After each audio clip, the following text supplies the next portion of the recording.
Mwana wangu, ngano yamakanyorerwa neve Sarura Kids.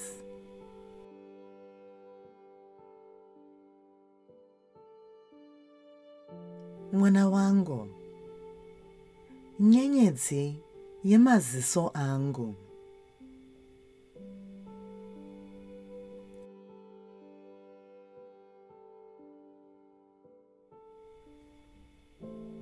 Muridzi wemoyo wangu.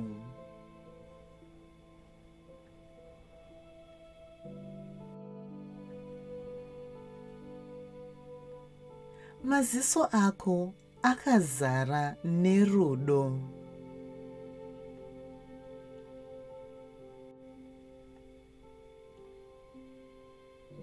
Muromo wako unondinyemwerera uchindifadza.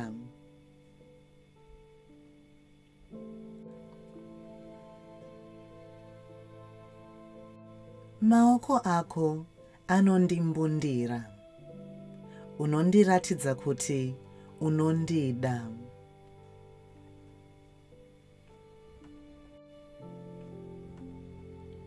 Nzeve dzako dzinondinzwa chero ndiri kure newe.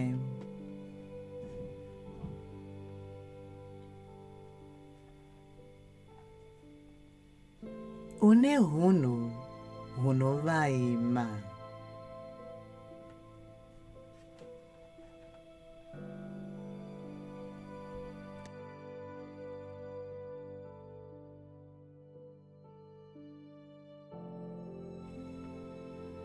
Ndipo panoperera ngano yedu yanhasi.